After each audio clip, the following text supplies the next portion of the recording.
अज पाकिस्तान साबण बाद विकदे पहले धी वेचनी पौंदी है। शैंपू वेचण वास्ते पहले धी को नंगा करा दे धवेने वीडियो बना दे टीवी उत्ते चलेने वालो शैंपू विकदे। बिस्कट वेचण वास्ते धी वेचनी पौंदी है वाल बिस्कट विकदे। इत्थे जेड़ा ना पानी वेचण वास्ते बोतल वेचण वास्ते कोका कोला वेचण वास्ते पेप्सी वेचण वास्ते जेड़ी शे बेचनी होवे पहले धी को वेचना पौंदे वाल शे विकदी है। जिन्हें जेड़े चीज़ों की खातर धियां वेची खड़े होवे ऊ कौम ने क्या तरक्की करनी है। उन्होंने को रब दे रहमत नाज़िल थी होनी है।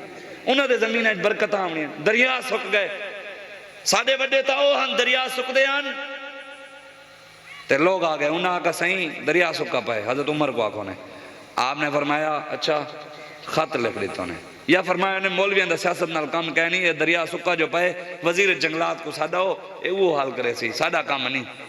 इो फरमाया इो फरमाया हजरत उमर उत्ते होवे मुहम्मद अरबी दे गुलाम दरिया सुके पे होवे ना हजरत उमर कलम चाहते खत लिख दिता दरिया को होवे गुलाम हुजूर ते दरिया नाल गाली थी वेनियां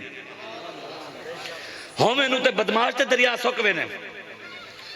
दरिया सुका दे आपको ला गए उन्हें कहा दरिया सुका आपने खत लिखा गया दरिया रब दे हुक्म नाल चल देंदा चल रब दे हुक्म दे बगैर चल देंदा रुका रहे। तो खत ऐसा पुजा अज तक दरिया नहीं रुका चलदा पे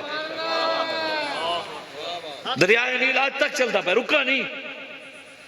आज तो दरिया सुक गए काश्तकारी खत्म थी गई किसान परेशान है बेचारा ए मुल्क लौटते